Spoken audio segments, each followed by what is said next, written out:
Hello,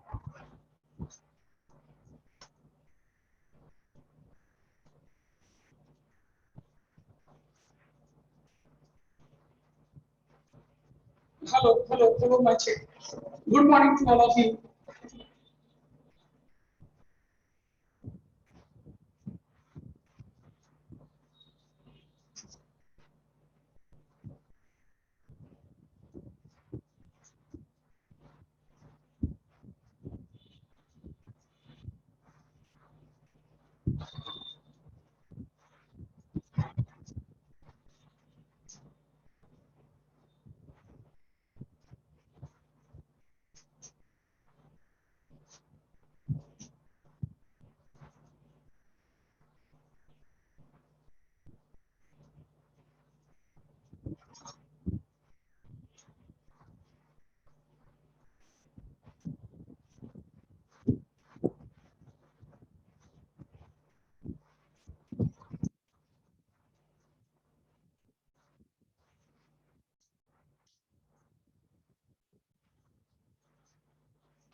Hello.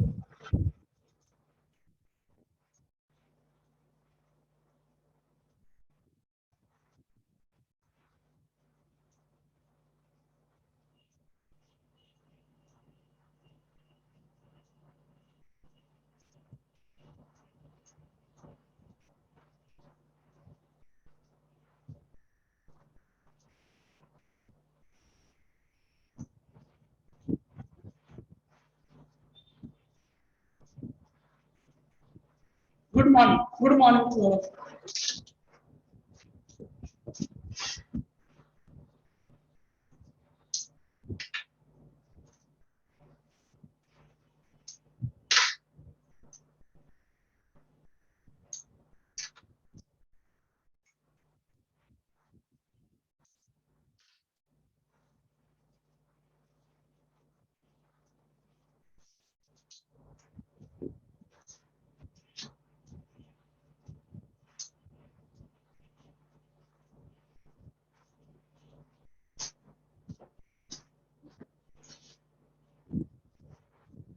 Start किया जाए।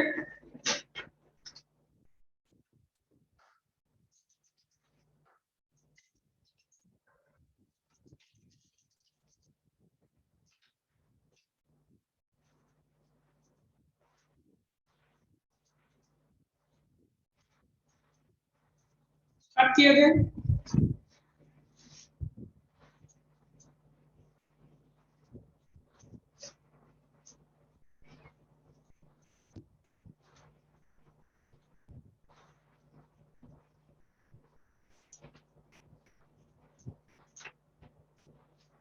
हम लोग हार्डनेस ऑफ वाटर पढ़ रहे थे। हार्डनेस ऑफ वाटर में थोड़ा सा बाकी रह गया, उसको पूरा कर लेते हैं। और उसके बाद वेपर डेंसिटी एक बाकी रह गया, average mole mass of the gases mixture बाकी रह गया, और फिर हम लोग मोल एनालिसिस की तरफ जाएंगे। ठीक है, आप लोग को मैं असाइनमेंट आज दिया हूँ। उस असाइनमेंट में आप देखे होंगे कि लिखा हुआ है कि मंडे, जो कि आज मैंने असाइनमेंट दिया है, आप उसमें देखे होंगे इस असाइनमेंट में दिया हुआ है कि एसिड टेस्ट, मतलब आपको जो शीट दिया गया था जिसमें सेवरल क्वेश्चंस थे, उसमें आप देख सकते हैं कि एसिड टेस्ट करके एक पार्ट होगा फॉर जेई में। ठीक है, उसमें क्वेश्चन नंबर जो मैंने लिखा है 1567 सिलेक्ट 34 तक, इनको हम लोग कल यानी कि ट्यूसडे को डिस्कस करेंगे। उसके बाद क्वेश्चन नंबर 35 264 दिया हुआ है, इनको हम लोग डिस्कस करेंगे वेडनेसडे को। और उसके बाद आपको क्वेश्चन नंबर 67 से 102 तक दिया हुआ है, इनको हम लोग डिस्कस करेंगे थर्सडे को। ठीक है, और मैं आपको बता दूं थर्सडे के बाद आपको आता है फ्राइडे। फ्राइडे के दिन आपका एक क्विज होगा, क्योंकि क्लास आवर में नहीं होगा, क्लास आवर के आगे पीछे आपका क्विज होगा, और उस क्विज में आपको 15 क्वेश्चन पूछे जाएंगे, each of 2 minute duration. You will be given 40 minutes in total, and the mode of the test conduction is online mode. आपको एक लिंक दिया जाएगा, उस लिंक में आप क्लिक करोगे, उस लिंक को क्लिक करने में आपको आपका name, roll number, email ID ये सब पूछा जाएगा। इसको आप इंटर करोगे तो आपको टाइमर के साथ एक क्वेश्चन पेपर आपको ओपन हो जाएगा और उसको आपको 30 मिनट्स में बना करके सबमिट करना होगा। ठीक है, तो आप प्रिपरेशन रिवीजन वगैरह बढ़िया करें।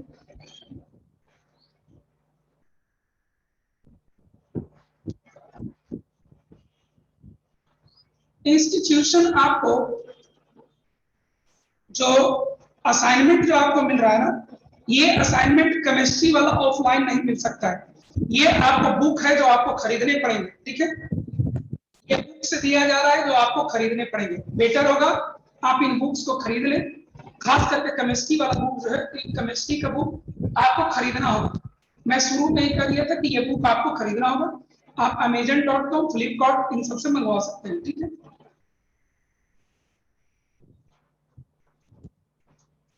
चलिए हम लोग थ्योरी आगे बढ़ाते हैं। हार्ड वाटर के बारे में हम लोग पढ़ रहे थे। हार्ड वाटर क्यों होता है? Hard water is hard due to presence of some soluble salts. ठीक है, मैं थोड़ा सा इंट्रोडक्शन लेके चलता हूँ।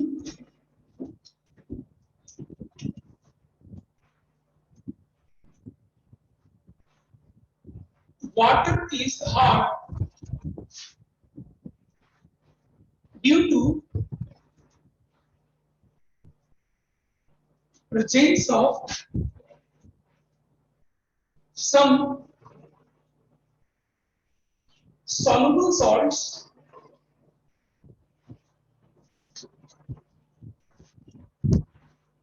as given। और वो soluble salt क्या हो सकता है?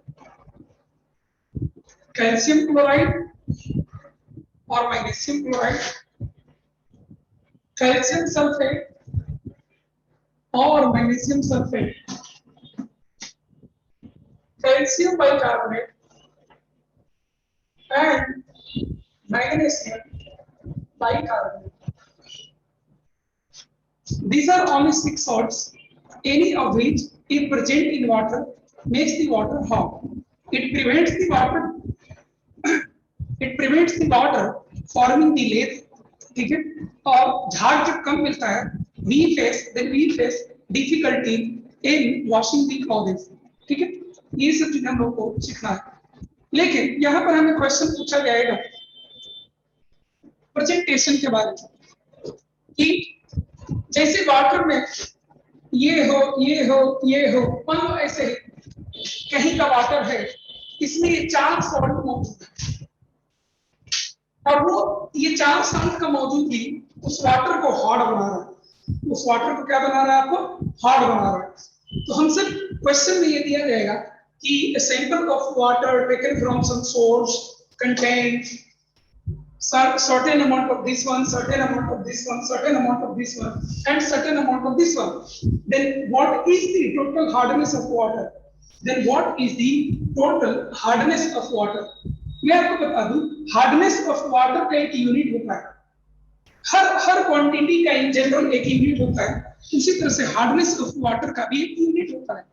और उस यूनिट के बेसिस पर हम ये पता करते हैं कि कोई गिवन वाटर ज्यादा हार्ड है कि कम हार्ड है, तो गिवन वाटर ज्यादा हार्ड है कि कम हार्ड है, ये हम पता करते हैं। ठीक है, तो total hardness of water due to all these 4 salts कितना होगा, ये हम कैसे कैलकुलेट करेंगे? इन सब चीजों को हमें यहाँ सीखना है।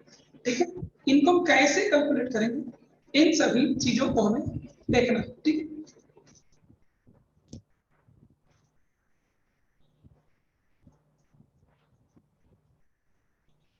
चलिए देखा जाए।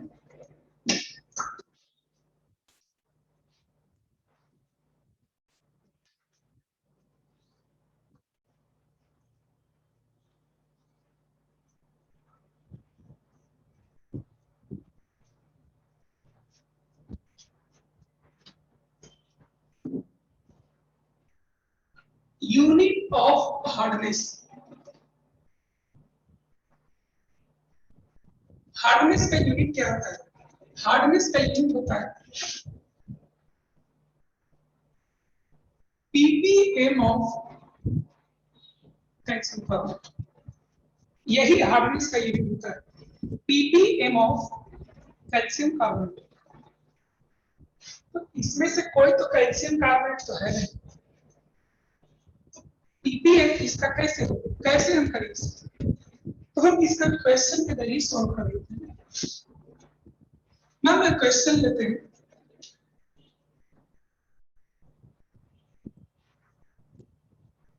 Calculate the total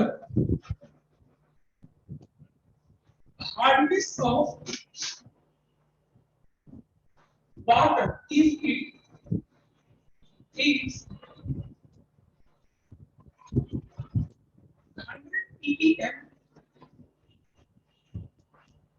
if it is 100 ppm with respect to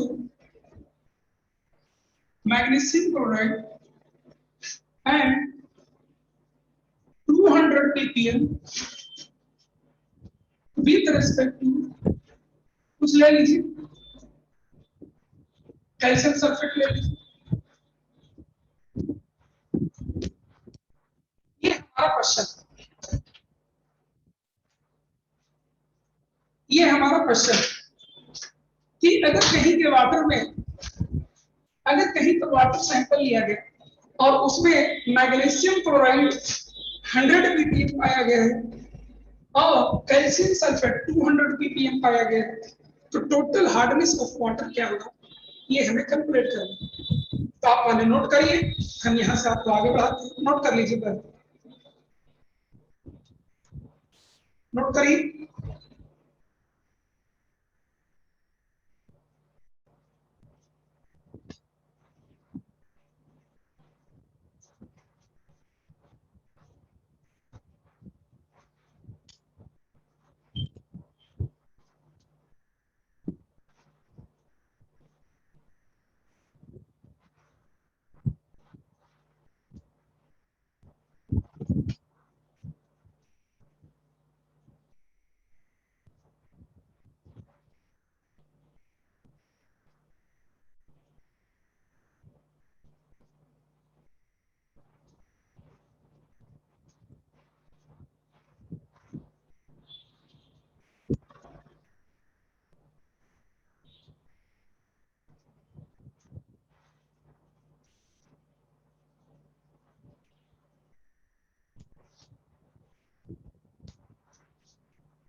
note कर लिए, चलिए क्वेश्चन बनाए जाए।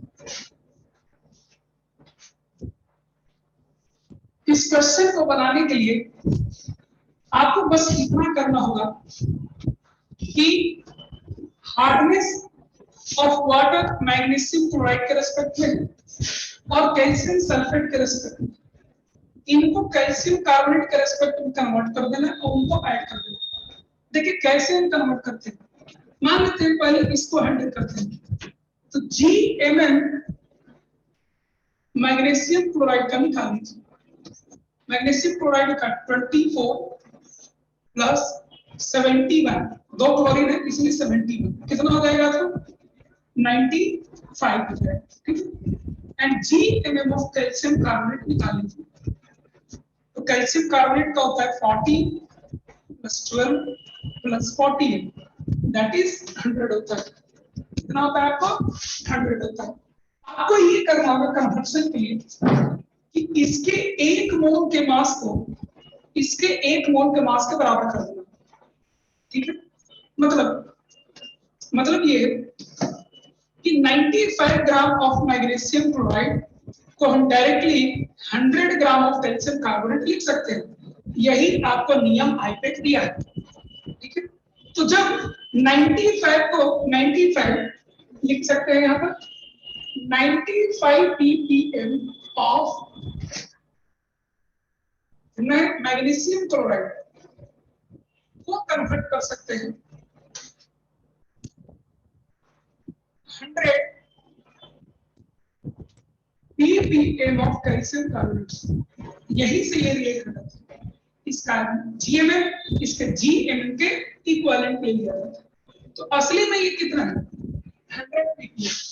इसीलिए 100 ppm ऑफ MgCl2 कितना होगा 100 by 95 यूनिटरी मेथड से इनटू 100 निकल गया। सिमिलरली हम लोग निकाल सकते हैं इसका कैल्शियम सल्फेट का कितना होता है कैल्शियम का 40 सल्फर के 32 एंड ऑक्सीजन के 64 4 और 2 6 और 3 9 और 4 पे 136। तो यहां पर हम लिख सकते हैं कि 136 ppm of parts of calcium sulfate is equal to 100 इस बार यहां से 100 ppm of calcium carbonate। तो यहां से असल में कितना है बेटा 200 ppm calcium sulfate will be 100 by 136 into इसको सॉल्व कर लीजिए और इसको भी सॉल्व कर लीजिए। ठीक है दोनों को सॉल्व किया जाए ये कितना आएगा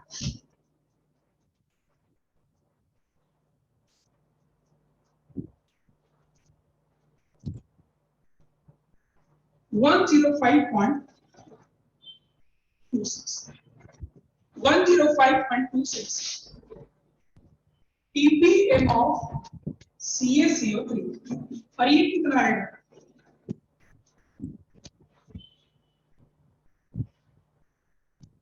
147 ppm दोनों को ऐड कर दीजिए देयरफॉर टोटल हार्डनेस क्या हो जाएगा इसको और इसको ऐड कर दीजिए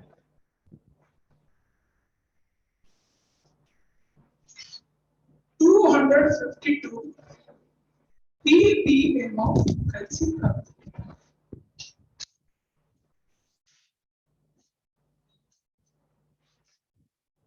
इस तरह से हम लोग टोटल हार्डनेस निकालते हैं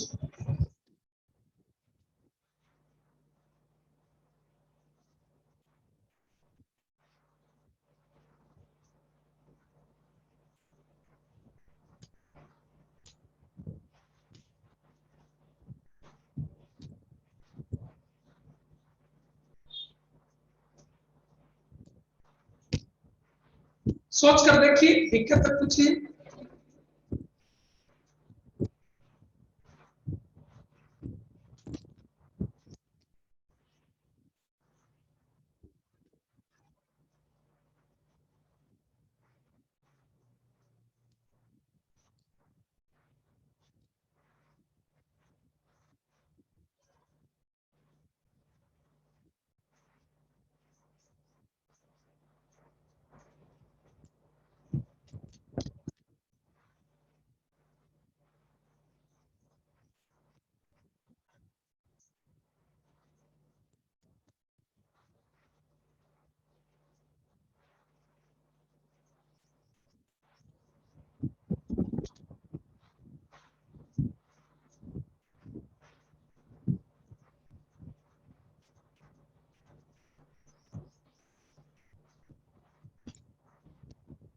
देखिए कैल्शियम कार्बोनेट लेने का उपाय इसलिए लिया गया क्योंकि आगे जाकर के केमिकल रिएक्शन में पढ़िएगा इनऑर्गेनिक केमिस्ट्री में कि ये जितने भी सॉल्ट्स हैं जो थोड़ी देर पहले 6 टाइप ऑफ सॉल्ट लिए गए थे ये सभी 6 तरह के जो सॉल्ट्स होते हैं इन सबको कैल्शियम कार्बोनेट बना करके और पानी से भगाया जाता है इसीलिए इनको कैल्शियम कार्बोनेट के फॉर्म में ही लिखा जाता है कोई दिक्कत प्रियांशु रंजन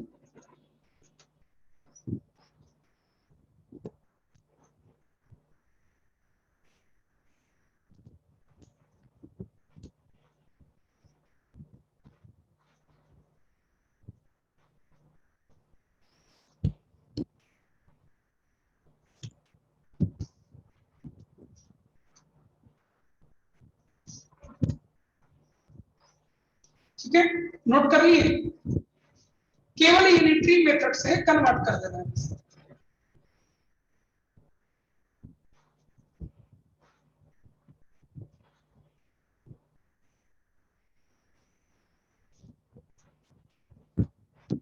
बढ़िया, अब हम लोग को सीखना है वेपर डेंसिटी।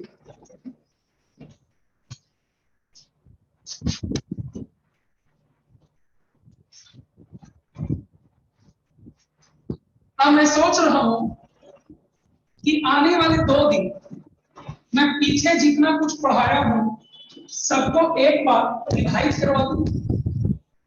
आप लोग को क्या लगता है? पहली बार आप 12 का 11 12 का चीज पढ़ रहे हैं,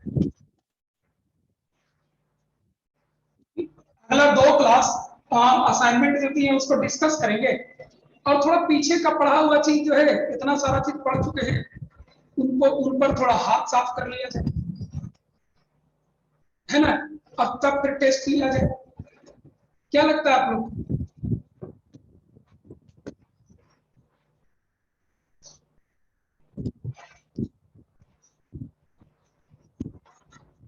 आज से ही कोशिश करता हूं। आज कॉन्सेंट्रेशन के 1-2 छोटे छोटे चीज बाकी है, उसको मैं पहले आपको पढ़ा देता हूं, ठीक है। और आगे बढ़ने के पहले मैं आपको रिवीजन करवा दूंगा। टेस्ट वगैरह कल नहीं होगा बेटा, थोड़ा आप रिवीजन कर लीजिए, उसके बाद टेस्ट दीजिए, ठीक है। थर्सडे बृहस्पतिवार को दीजिएगा, तब तक 2 दिन थोड़ा रिवीजन करते हैं। और मैंने आप कोशिश करिएगा कि सभी लोग पूरा नंबर उठाएं। स्टार्ट करें, चलिए। 1-2 टर्म और कॉन्सेंट्रेशन का पीछे छूट गया है। एक का नाम है vapour density.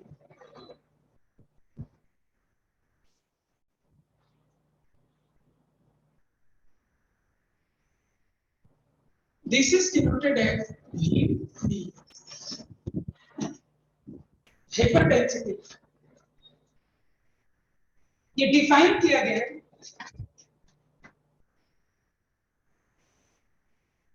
It is the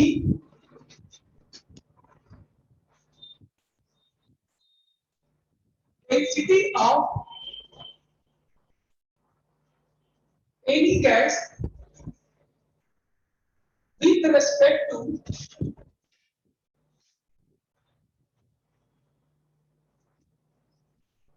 density of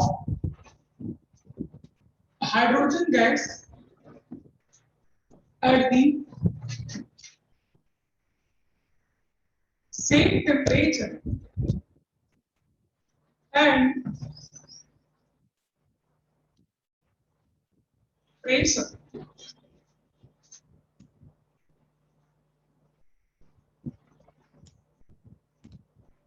Conditions. It is the density of any gas with respect to density of hydrogen gas at the same temperature and pressure condition.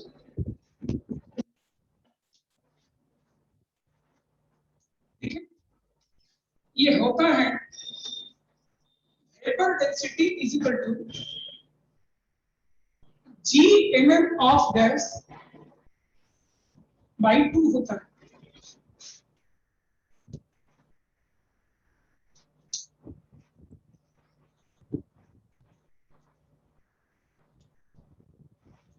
कहां से आया?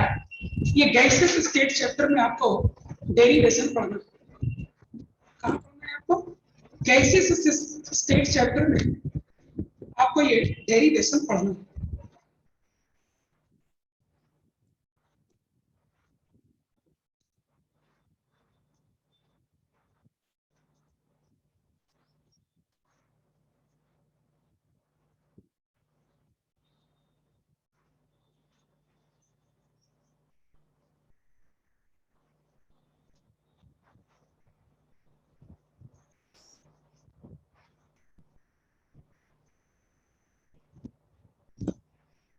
कोई दिक्कत?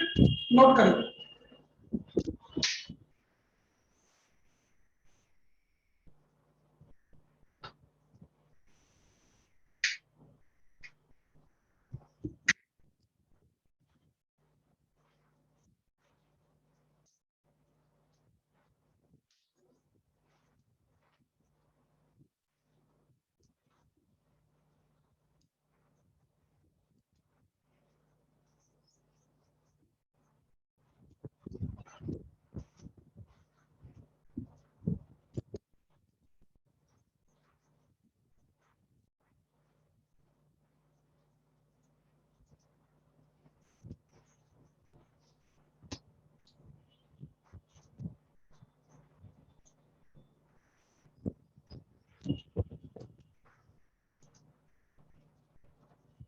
हाँ लिक्विड स्टेट में पढ़ना है इस टॉपिक में।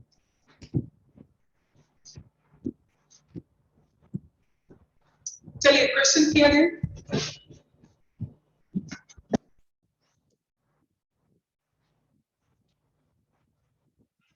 Calculate the vapor density of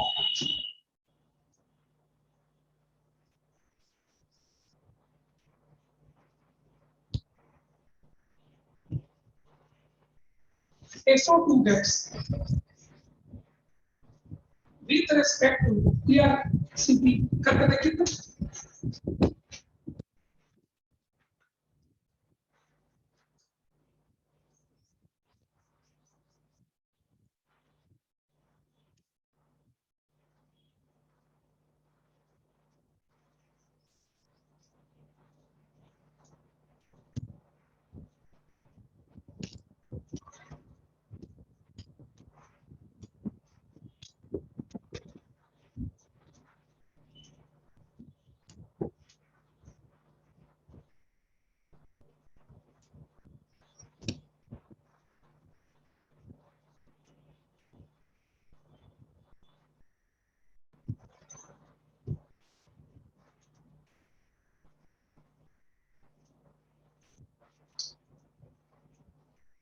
निकालिए सब लोग।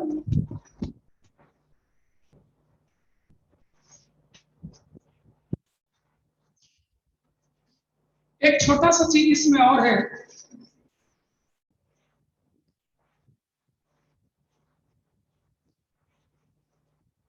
एक छोटा सा चीज इसमें और है।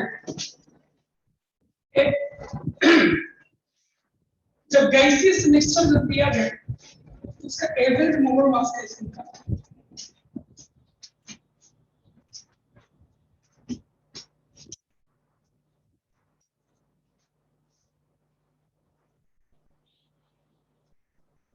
Average molar mass of the gaseous mixture.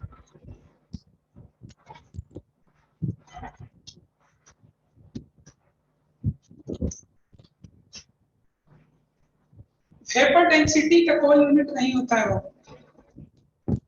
Vapour density का कोई यूनिट नहीं होता है। इसका प्रूफ आपको गैसियस स्टेट चैप्टर में मिलेगा।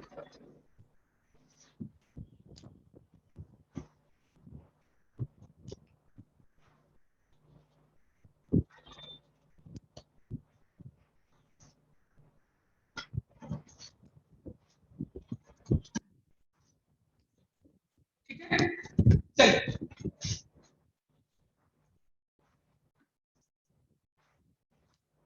Average molar mass of the gaseous mixture. मान लो हमारे पास एक कंटेनर दिया गया जिसमें कई गैसेस रखे गए, गैस ए है, गैस बी है, गैस सी है। इनके कुछ नंबर ऑफ मोल्स दिए हुए, ए है, बी है, सी है। रेस्पेक्टिव जी एम है, एम ए है, एम बी है। ऐसे समझिए हमारे पास एक गैसियस मिक्सचर दिया गया,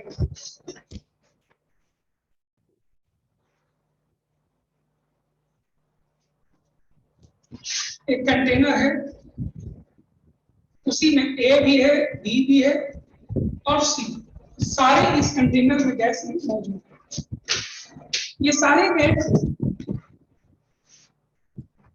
ये सारे गैसेस आपको पूरी तरह से एक दूसरे में फैले होते हैं होमोजेनस मिक्सचर बनाकर। ये सारे गैस एक दूसरे में फैले होते हैं होमोजेनस मिक्सचर बनाकर। ठीक है, होमोजेनस मिक्सचर बना करके ये सारे गैस आपस में मिले होते हैं। लेकिन हमसे पूछा गया कि इस मिक्सचर का एवरेज मोलर मास क्या है। तो सभी गैसेस के को ध्यान में रखकर के बनाना होगा। एवरेज मोलर मास क्या हो जाएगा? Therefore average molar mass is equal to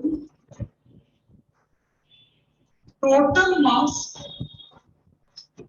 of mixture by total number of moles। Molar mass क्या होता है? मास per unit mole. Molar mass क्या होता है? मास per unit mole. Molar mass क्या होता है?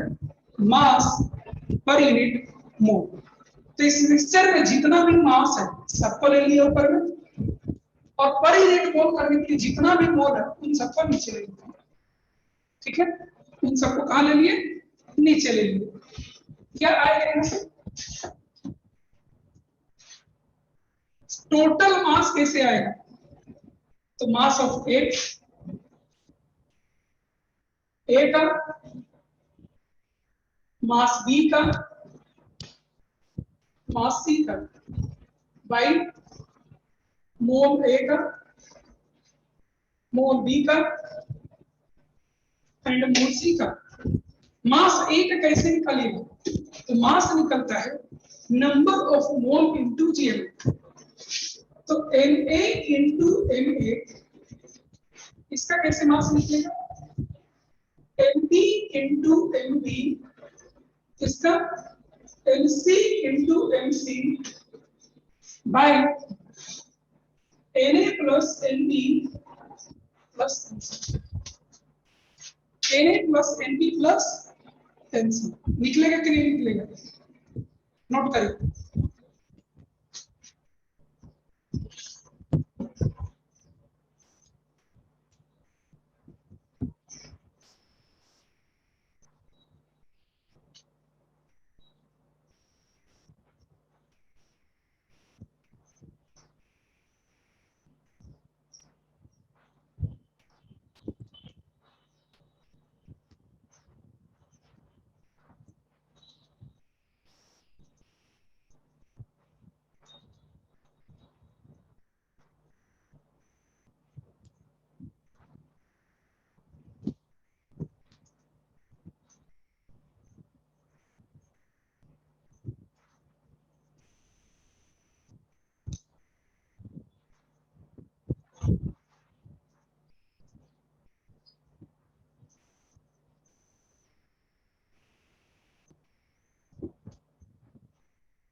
क्वेश्चन लिखा जाए, एक डायरेक्ट क्वेश्चन लिखते हैं पहले।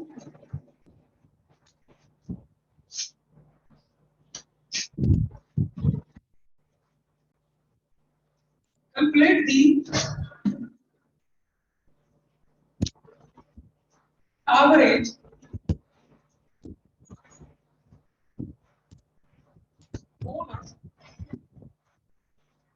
mass of the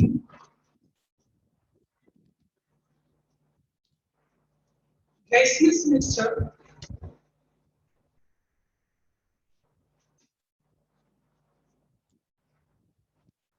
if it has 0.2 mole methane gas and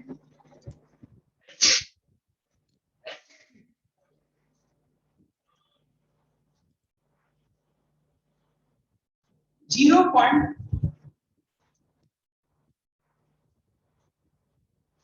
oxygen gas।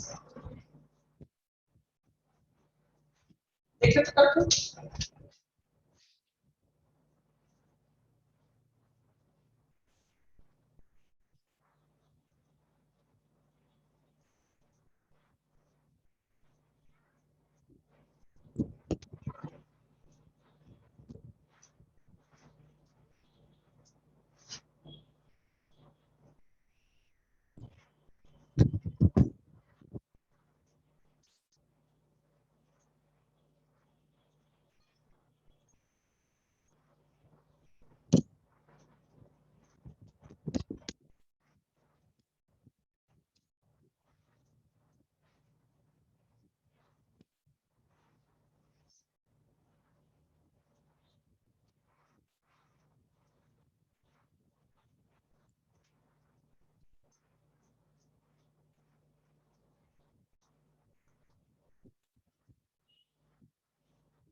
निकालिए सब लोग।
निकाल लिया जाए।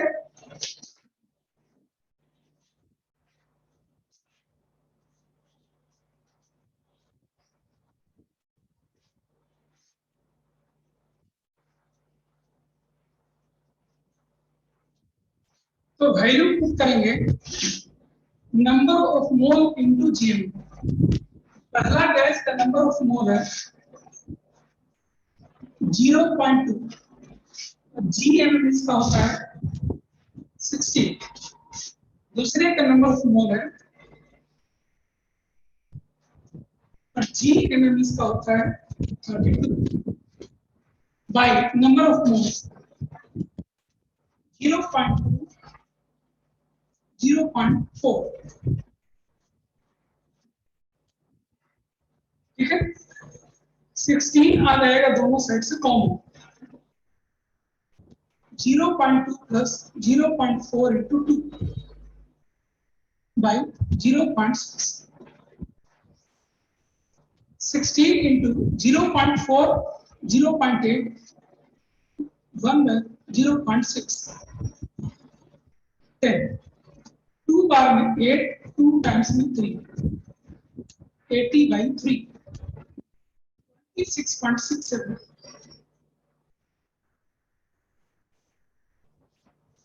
क्या करूं?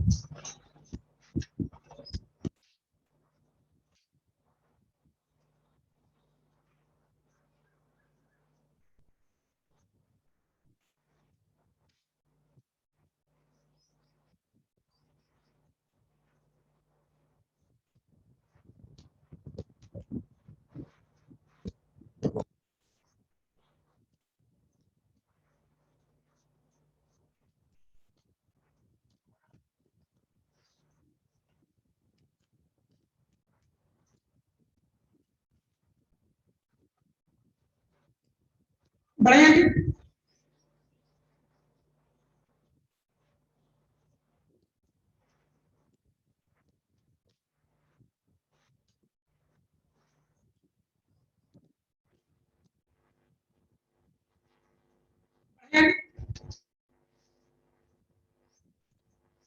चलिए रिवीजन स्टार्ट करते हैं।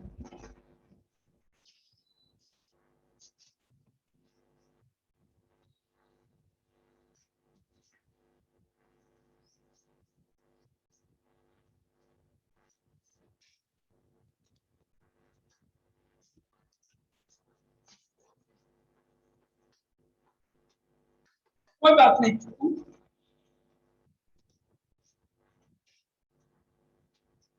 सबसे पहले हम लोग सीखे हैं जो काम का चीज में आता है एटॉमिक मास।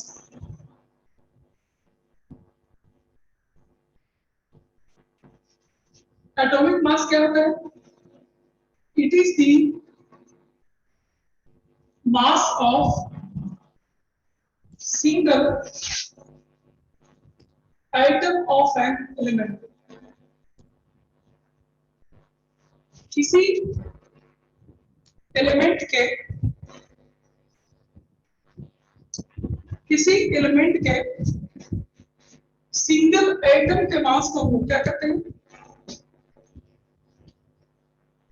एटॉमिक मास कहते हैं। एटम के अंदर में क्या क्या होता है? न्यूक्लियस होता है। इस न्यूक्लियस में क्या रहते हैं? न्यूट्रॉन्स रहते हैं। और क्या रहते हैं? प्रोटॉन्स रहते हैं। इसके चारों तरफ क्या घूमते रहते हैं?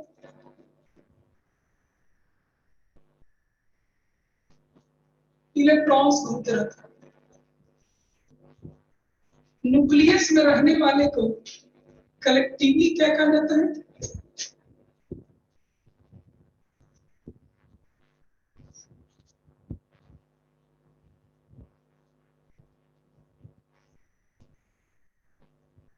न्यूक्लियस। कलेक्टिवली क्या कहा जाता है? न्यूक्लियस कहा जाता है। तो एटॉमिक मास किसके बराबर होता है? इस एटम में मौजूद जितने भी इलेक्ट्रॉन्स, प्रोटॉन्स, न्यूट्रॉन्स हैं, उन सभी के मासेस को ऐड कर देंगे, टोटल मास ऑफ एटम आ जाएगा, और इसी को हम लोग क्या कहते हैं? एटॉमिक मास कहते हैं। एटॉमिक मास क्या होता है?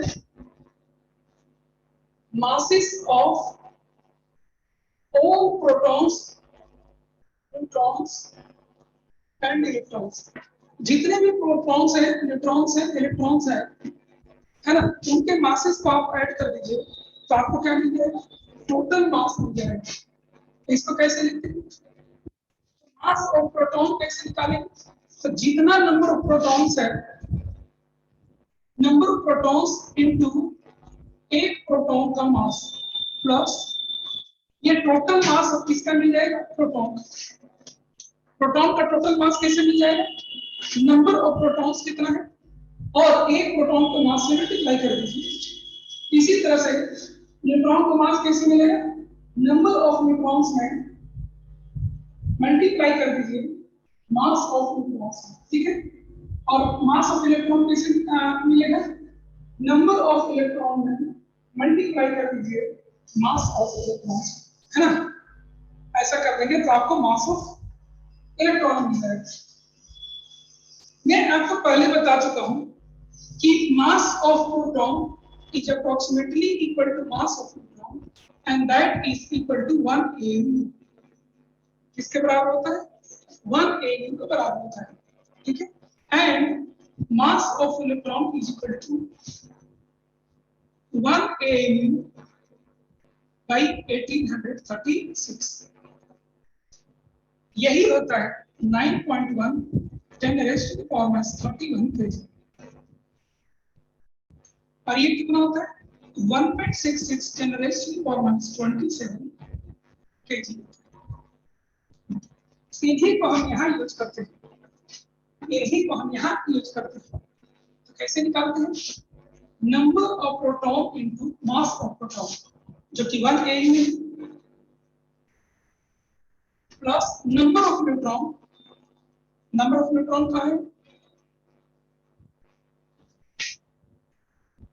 into mass of neutron, which is also 1 AU, plus number of electrons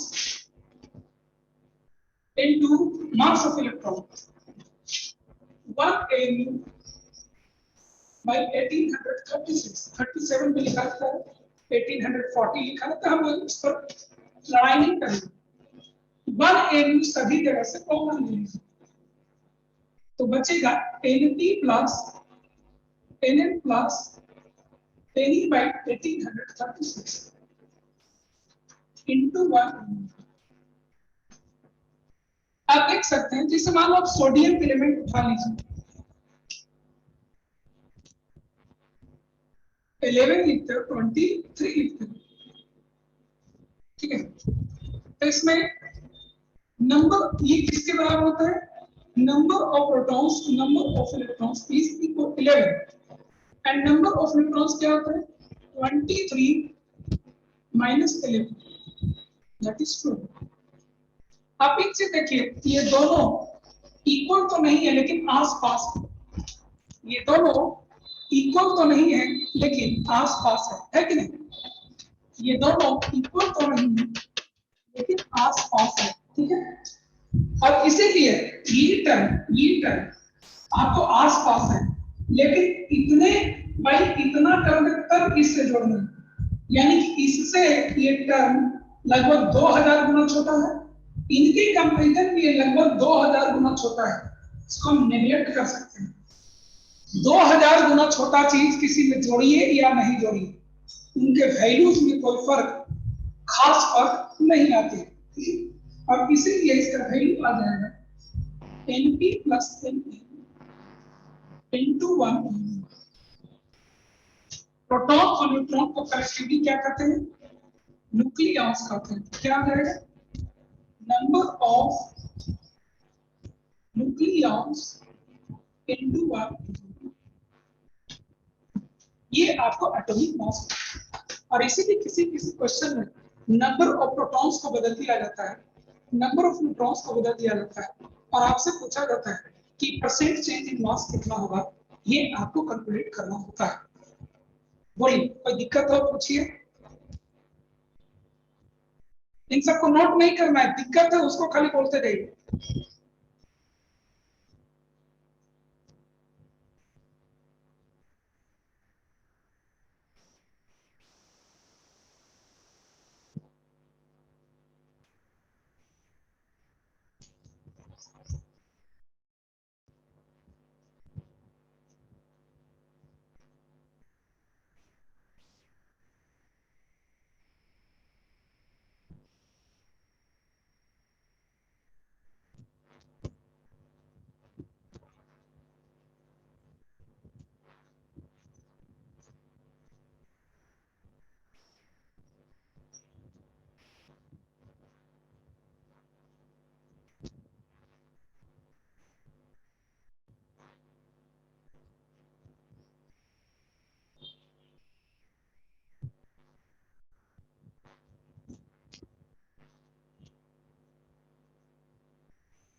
कोई दिक्कत?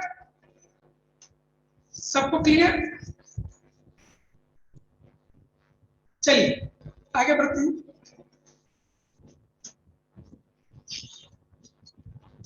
मैं सब कुछ रिवाइज एक बार आपको कराऊंगा।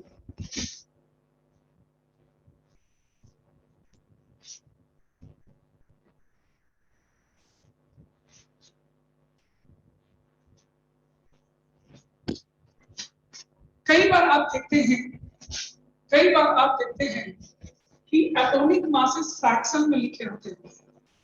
जैसे अभी आप देखें एटॉमिक मास क्या होता है? Number of nucleons into 1। एक से बताओ बेटा, नंबर ऑफ न्यूक्लियॉन्स ये एक नंबर है ना? नंबर कौन सा? नंबर कौन सा? जो नंबर ऑफ प्रोटॉन्स, हेलो,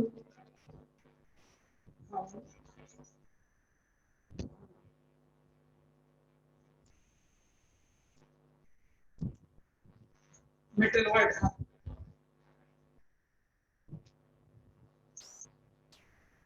नहीं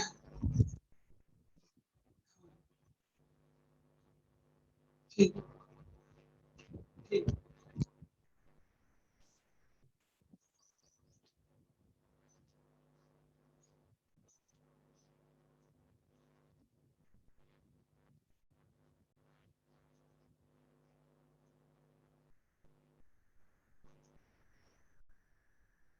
ठीक है, अब हम लोग को कभी कभी यहाँ देखते हैं जैसे एटॉमिक मास कहीं कहीं लिखा रहता है कैसे, जैसे क्लोरीन का, तो क्लोरीन का बहुत जगह लिखा देखते हो 35.5, कॉपर का 63.5, कुछ ऐसे करके लिखा था। ये कहां से आ गया बेटा? ये जब नंबर ऑफ एंटी मैंने ये जब सिंपल नेचुरल नंबर है, नंबर ऑफ न्यूक्लियस 5 7 12 होगा, 8 7 15 होगा, कुछ नेचुरल नंबर होंगे, नेचुरल होल नंबर होंगे, तो फिर ये लोग कहां से आ गए, है ना? तो ये तभी पॉसिबल है जब वो एलिमेंट आइसोटोपिक फॉर्म में एग्जिस्ट करता है। किस फॉर्म में एग्जिस्ट करता है? आपको आइसोटोपिक फॉर्म में एग्जिस्ट करता है, तभी ये आपको पॉसिबल होता है। जैसे आइसोटोप की बात करें तो कुछ कॉमन आइसोटोप जो आपके सामने यूज होते रहते हैं, तो सबसे पहला है हाइड्रोजन। हाइड्रोजन के 3 आइसोटोप होते हैं, 1H1, 1H2 एंड 1H3। इसको ऐसे भी लिखा जाता है 1H1 D12 T13, ऐसे भी लिखा जाता है। इसको कहते हैं प्रोटियम, इसको कहते हैं ड्यूटेरियम और इसको कहते हैं ट्राइटियम। क्या कहते हैं इसको? हम लोग ट्राइटियम कहते हैं, ठीक है। इसी तरह से कार्बन के आपको आइसोटोप कर दें, carbon 6, carbon 12, carbon 13 and carbon 14। इन सब में अंतर क्या होता है? इन सब में अंतर नंबर ऑफ न्यूट्रॉन्स का केवल होता है। इसमें कितना न्यूट्रॉन है? तो 12 माइनस 6 कर दीजिए। इसमें कितना है? इसमें कितना है? तो ये इनके नंबर ऑफ न्यूट्रॉन्स होते हैं। ये इनके क्या होते हैं? नंबर ऑफ न्यूट्रॉन्स होते हैं। अभी का एवरेज एटॉमिक मास कैसे निकालते हैं? ऐसे केस में जैसे ये सब आइसोटोप है और ये आइसोटोप्स अगर एग्जिस्ट करता हो और हमसे ये कह दिया जाए कि कार्बन का एटॉमिक मास कितना है, तो कंफ्यूजन में आ जाएगा कि अरे कार्बन तो 12 वाला भी होता है, 13 वाला भी होता है, 14 वाला भी है, कौन सा बता? जैसे समझिए इसको इस तरह से, एक क्लास में 40 स्टूडेंट है और सारे ने टेस्ट दिया, ठीक है, किसी को कुछ मार्क्स आए, किसी को कुछ मार्क्स आए।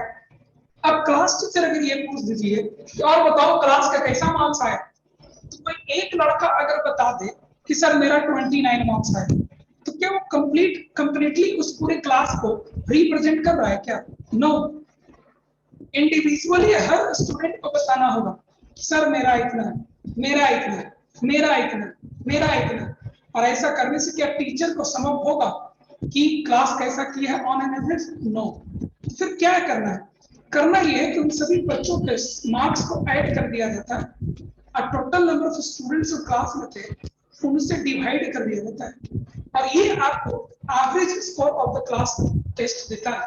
इससे टीचर्स को ये लगता है कि फुल मार्क्स इतना था, एवरेज बच्चों ने इतना स्कोर किया, यानी कि बच्चों ने कुछ ऐसा परफॉर्म किया। यहाँ पर भी ऐसा ही होता है। कोई भी एलिमेंट अगर आइसोटोपिक फॉर्म में एग्जिस्ट करता है, कोई भी एलिमेंट अगर आइसोटोपिक फॉर्म में एग्जिस्ट करता है तो उसके सेवरल आइसोटोप्स होते हैं, किसी के 2 के, किसी के 3 होते हैं, किसी किसी के 4 भी होते हैं, ठीक है। तो ये जो आइसोटोप एग्जिस्ट करते हैं उसका नेचुरली उनका परसेंटेज क्या है पाए जाने का, उसको भी क्वेश्चन में आपको दिया हुआ रहता है और उसको लेकर के हम सॉल्व करते हैं, ठीक है। मैं क्वेश्चन मैं पहले तो लिया था, उसी एग्जांपल को मैं फिर से लेता हूँ, ठीक है। जैसे मान लीजिए क्लोरीन होता है, क्लोरीन के 2 आइसोटोप होते हैं, एक 35 वाला और एक 37 वाला। जो 35 वाला है वो नेचर में लगभग आपको 75% पाया जाता है और जो 37 वाला है ये नेचर में लगभग, मैं लगभग लिया, मैं एग्जैक्टली नहीं लिया, ठीक है, इतना पाया जाता है।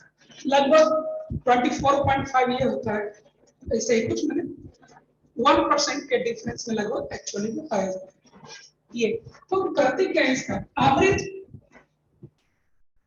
एटॉमिक मास कैसे निकालते हैं? तो हम इसको ऐसे मानते हैं कि 75%, 75% स्टूडेंट ने इतना मार्क्स स्कोर किया एंड 25% स्टूडेंट ने इतना मार्क्स स्कोर किया divided by total number of students, that is solve कर लीजिए, ये 30.5 को आओ। कोई दिक्कत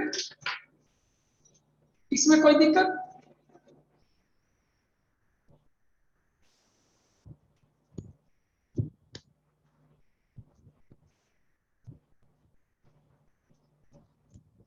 आते हैं मॉलिक्यूलर मास।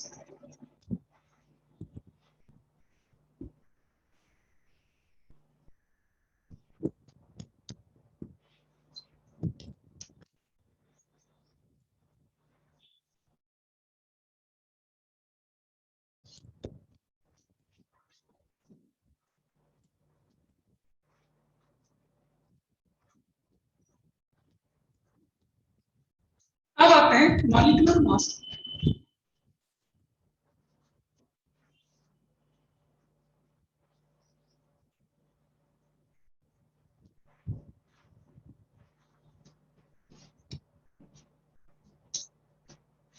मॉलिक्यूलर क्या होता है? मॉलिक्यूलर मास क्या होता है?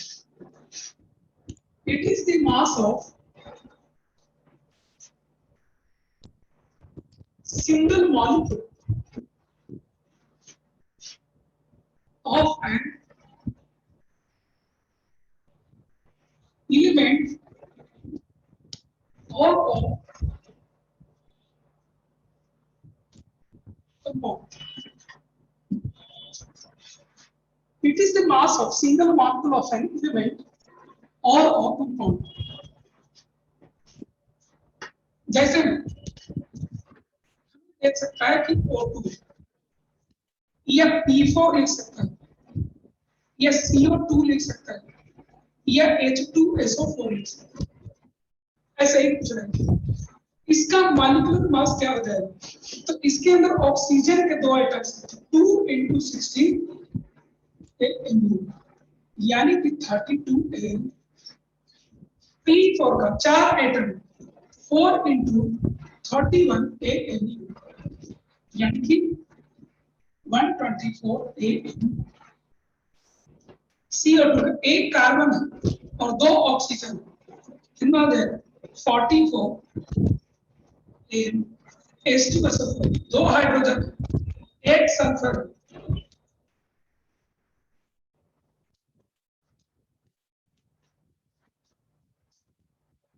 98 AU। इस तरह से हम इनका मॉलिक्यूलर मास कैलकुलेट करते हैं। कोई दिक्कत?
कोई दिक्कत? इस तरह से हम लोग मॉलिक्यूलर मास निकाल रहे हैं। ठीक है, अब आते हैं ग्राम एटॉमिक मास क्या एंड ग्राम मॉलिक्यूलर मास क्या होता है। बहुत लोग इन सब चीजों को मिस्टेक करते हैं। एक क्वेश्चन करके बताइए तो,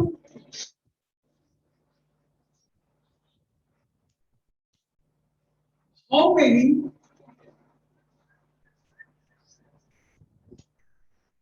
molecules of CO2 is present in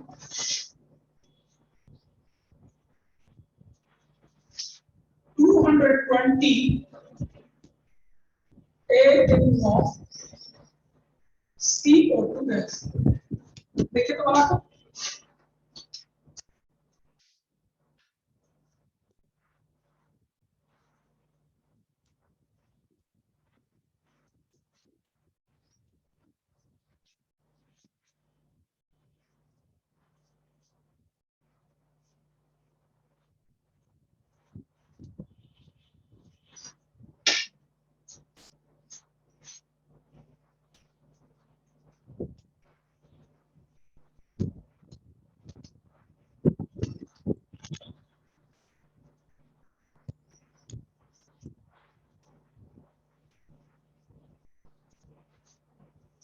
Priyanshu, मोल कहां से आ गया?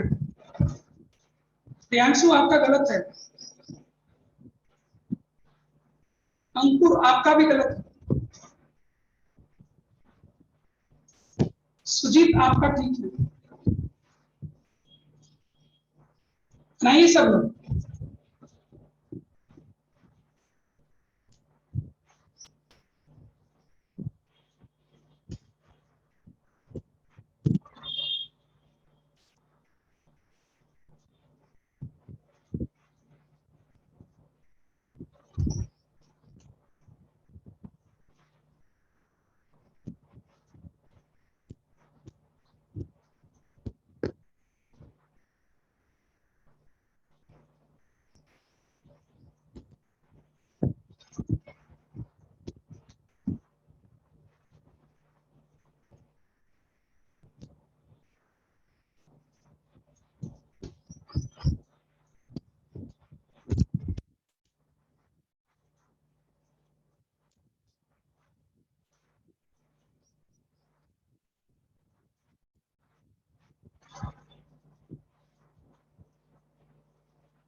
अंकुर गलत है।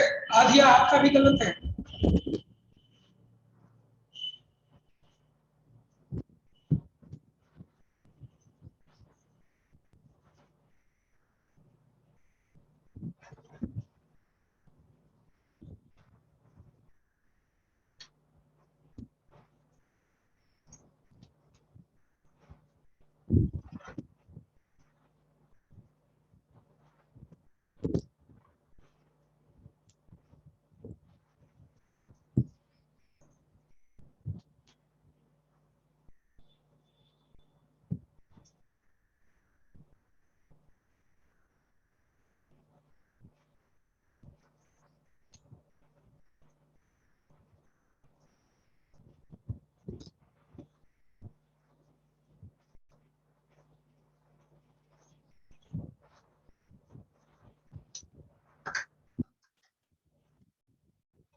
अभी आपका गलत है। अप्पू आपका भी गलत है। उज्जवल आपका गलत है।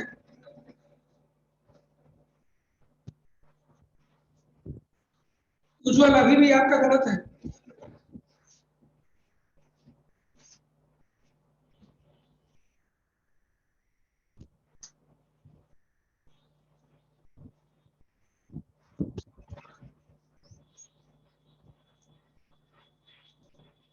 देखें, यहाँ टोटल मास कितना दिया हुआ है?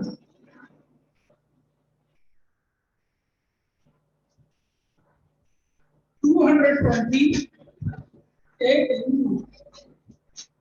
and mass of single CO2 molecule कितना होता है? सिंगल CO2 मॉलिक्यूल अभी निकाल कर दिखाए थे 44 AU।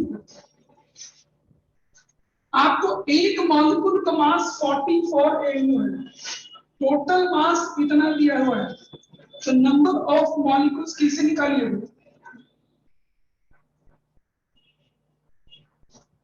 Total mass of by molar mass, molecular mass. Total mass by molecular mass. Total mass कितना है आपका?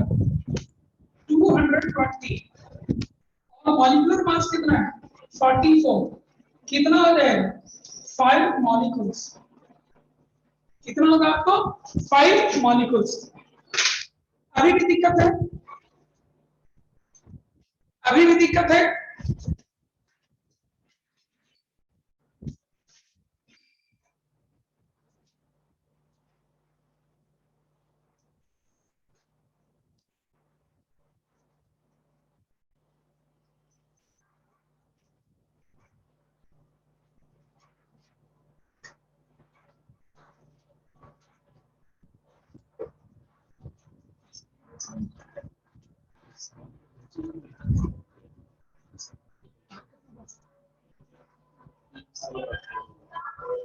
चार सौ बोलो तो कुछ हो भी सकता है।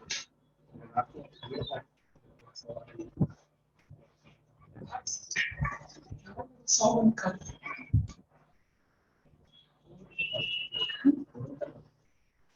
वर्ड में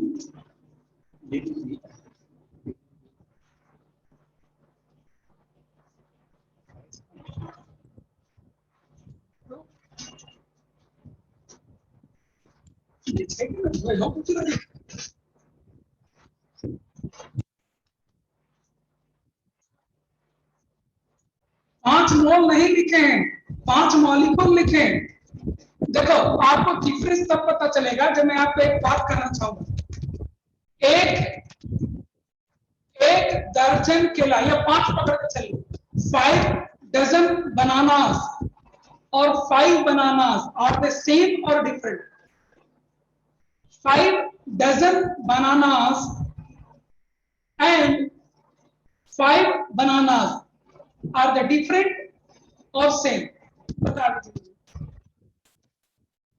सभी से जवाब एक्सपेक्ट करता हूं, are the different or same?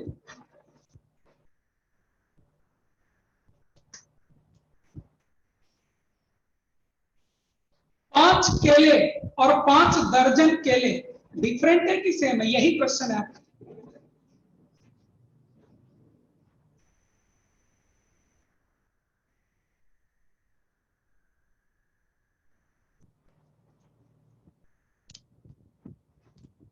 Different है कि नहीं है? तो एक चीज बताओ मुझे कि तो फिर 5 मॉलिक्यूल और 5 मोल मॉलिक्यूल सेम होगा कि डिफरेंट होगा?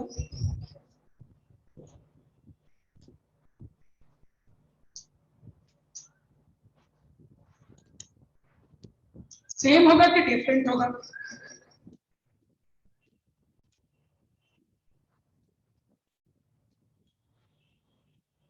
डिफरेंट होगा ना, यही यहां पर लिखा हुआ है। अब आप एक काम करिए, फिर से इस क्वेश्चन के सॉल्यूशन को देखिए, दिमाग में बैठा लीजिए, रोज मिस्टेक नहीं करना है। मूर्ख कौन होता है? मूर्ख कौन होता है? One who commits his mistake repeatedly, the same mistake repeatedly. चालाक कौन होता है? जो एक बार गलती करता है और उसी से सीख जाता है और उसके बाद उस गलती को वो कभी नहीं करता है, वही चालाक होता है। समझे आप? मैथ का क्लास लेने में हम देखें टेक्निकल जो है सर हम लोग से नहीं मिलेगा और हम भी थोड़ा लर्निंग मोड में एक आप हमको और करें। हम सोचे कि 12 में 10 क्वेश्चन चैप्टर तुम घोषित कर दो, क्वेश्चन सॉल्यूशन कर दो और हमको क्वेश्चन दे दो सेट कर दो। नेक्स्ट इस क्वेश्चन है ना 60 मिनट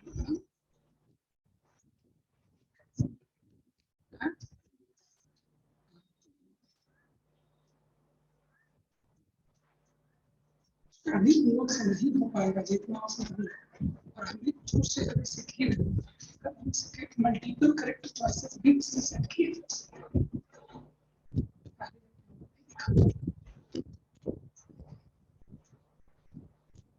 समझ में आया? अब आइए, सबको क्लियर है? चलिए अब आइए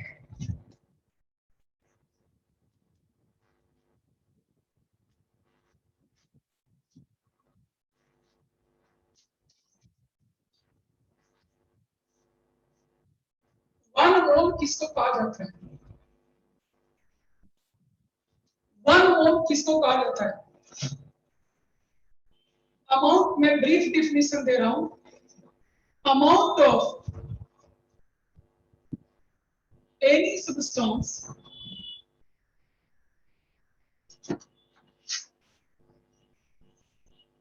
having 6.0 to 10 raised to the power 23 microparticles.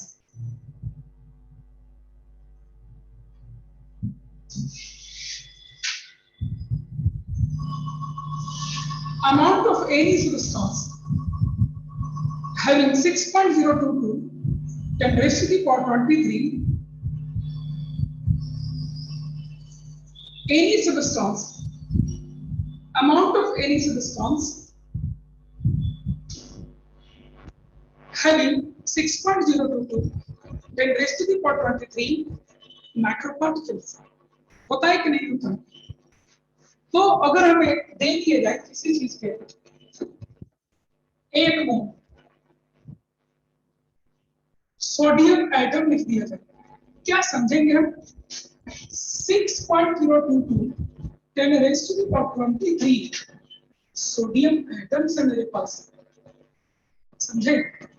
अगर एक मोल के बजाय तो दो मोल यहाँ लिख दे, है ना? तो 2 into 6.022 10 raised to the power 23 sodium atoms हो जाएगा। कोई कंफ्यूजन? अगर कोई हमें लिख दे कि 1 मोल CO2 मॉलिक्यूल्स, ये कितना हो जाएगा? 6.022 10 raised to the power 23 CO2 molecules. 6.022 into 10 raised to the power 23 CO2 molecules.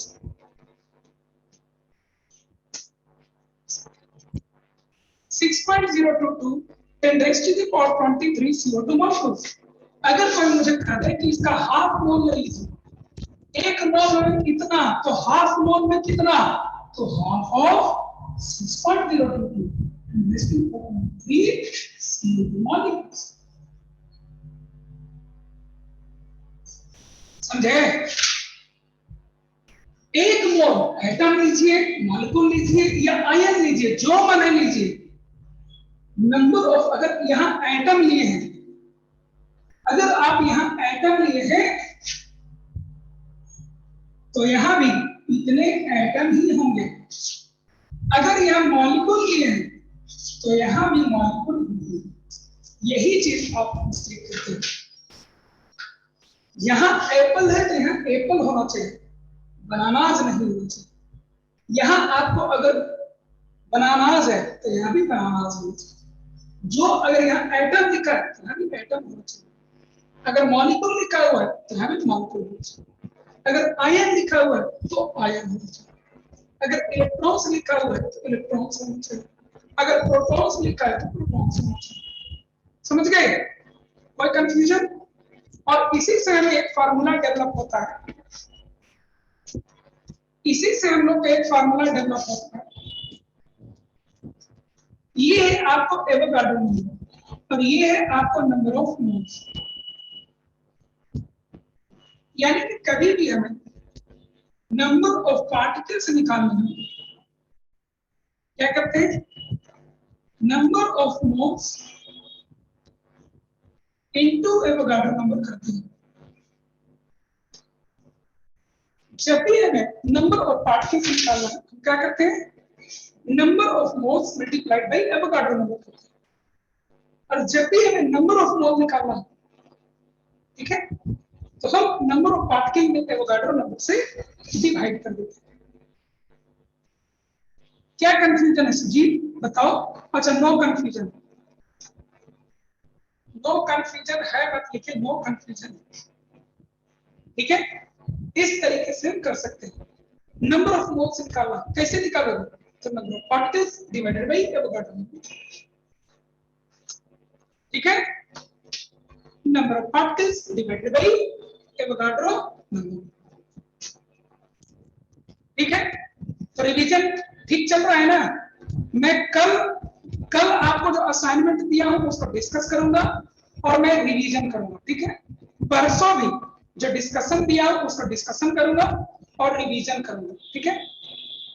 एक बार पूरा डिस्कशन और रिवीजन हो जाए, जो पढ़ा हुआ है, तो फिर हम और आगे बढ़ेंगे। जो भी आपके फ्रेंड्स अभी क्लासेस नहीं कर रहे हैं उनको भी बता दीजिए कि सर रिवीजन करवा रहे हैं, ठीक है? आज यहाँ पर रोकते हैं, कल हम मेनली रिवीजन लेंगे, ठीक है? कल हम लोग आगे प्रोसीड नहीं करेंगे। Thank you.